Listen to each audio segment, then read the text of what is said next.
ஒருத்தர் முகத்தை தொங்க போட்டுக்கிட்டு ஒரு மாதிரியாக வந்தார். என்ன விஷயம்னு விசாரித்தேன். என்னுடைய நண்பன் ஒருத்தங்கிட்ட கருத்து வேறுபாடு, இனிமேல் நமக்குள்ளே எந்த சம்மந்தமும் வேணாம்னு நட்பை முறிச்சிட்டு வந்துட்டேன்னா. நண்பர்கள்னு இருந்தால் கருத்து வேறுபாடு வரத்தான் செய்யும்னேன். கருத்து வேறுபாடு வராமல் இருக்கிறதுக்கு ஏதாவது வழி உண்டா அப்படின்னு கேட்டாவே. அதை பற்றி நிபுணர்கள் சில யோசனைகளை சொல்லியிருக்கிறாங்கன்னு. முதல் விஷயம் என்னென்னா, உங்கள் நண்பனுக்கு ஒரு செய்தி சொல்லணும்னா அதை நீங்களே நேரடியாக சொல்லுங்கள், அல்லது உங்கள் கைப்பட கடிதம் எழுதுங்க. அதாவது நேரடி தொடர்பு முக்கியம்.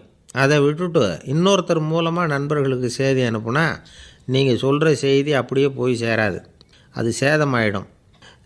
கூட்டி குறைச்சி சொல்லிவிடுவாங்க, அது குழப்பத்தில் கொண்டாந்து விட்டுரும். இது ஒரு யோசனை. ரெண்டாவது யோசனை என்னென்னா, நீங்கள் ஒரு நல்ல காரியத்தை செய்யும் பொழுது உங்கள் நண்பரையும் சேர்த்துக்குங்க, அவருக்கும் அதில் ஒரு ஈடுபாட்டை உருவாக்குங்க.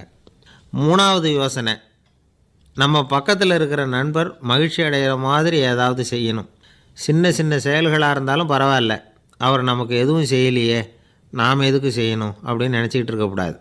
நாலாவது யோசனை என்னென்னா, உங்களுக்கு ஒரு பிரச்சனையா அல்லது உங்கள் நண்பருக்கு ஒரு பிரச்சனையா, எதுவாக இருந்தாலும் 2 பேரும் சேர்ந்து உட்காந்து ஆலோசனை பண்ணுங்கள். நம்ம யோசனையும் கேட்கப்படுதே அப்படிங்கிற நினைப்பே அவருக்கு ஒரு மன நிறைவை உண்டாக்குமா. ஐந்தாவது யோசனை, உங்கள் நண்பர் ஏதோ ஒரு காரியத்தை செய்கிறார், நீங்கள் உடனே அவசரப்பட்டு நீ செய்கிறது தப்புன்னு தீர்ப்பு சொல்லக்கூடாது. அவர் அதை செய்கிறதுக்கான நியாயங்கள் எவ்வளவோ இருக்கும், அதை புரிஞ்சுக்கிறதுக்கு முயற்சி பண்ணணும். ஆறாவது யோசனை, உங்கள் நண்பர் என்ன சொன்னாலும் அதை பொறுமையாக கேளுங்க. அவர் சொல்கிறத புரிஞ்சுக்கணும், அவர் சொல்ல விரும்புகிறத புரிஞ்சுக்கணும், அவர் சொல்ல முடியாமல் தவிக்கிறதையும் புரிஞ்சுக்கணும். இப்படி 3 விதமாகவும் அவரை புரிஞ்சுக்கிட்டு அதுக்கு தகுந்த மாதிரி செயல்படணும். ஏழாவது யோசனை என்னென்னா, உங்கள் நண்பர் உங்ககிட்ட ஏதோ ஒரு கருத்தை சொல்கிறார், அது உங்களுக்கு பிடிக்கல, அதுக்காக உடனே நீ சொல்கிறது சரியில்லை, நான் ஒத்துக்க மாட்டேன் அப்படின்லாம் மறுத்துக்கிட்டு இருக்கக்கூடாது. அவர் சொல்கிறத கேட்கணும், பொறுமையாக சிந்திக்கணும், அதுக்கப்புறம் பதில் சொல்லணும். இப்படிலாம் நடந்துக்கிட்டால் நண்பர்களுக்குள்ள கருத்து வேறுபாடு வர்றதுக்கு வாய்ப்பே இருக்காது அப்படின்னு வல்லுநர்கள் தொகுத்து சொல்லியிருக்கிறாங்க இந்த யோசனைகளை.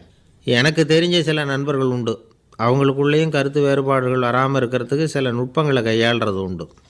ஒருத்தர் சொன்னார், அந்த டாக்டர் சின்ன வயசுலேருந்து என் கூட பழகினவர், நாங்கள் 2 பேரும் இணை பிரியாத நண்பர்கள். இருந்தாலும் எனக்கு உடம்பு சரியில்லைன்னா நான் அவர்கிட்ட வைத்தியம் பார்த்துக்க மாட்டேன் அப்படின்னார் ஒருத்தர். ஏன் அப்படின்னு கேட்டேன். எங்கள் நட்பு கெட்டு போடக்கூடாது இல்லையா, அதனால தான் அப்படின்னார் இவர். பொங்கல்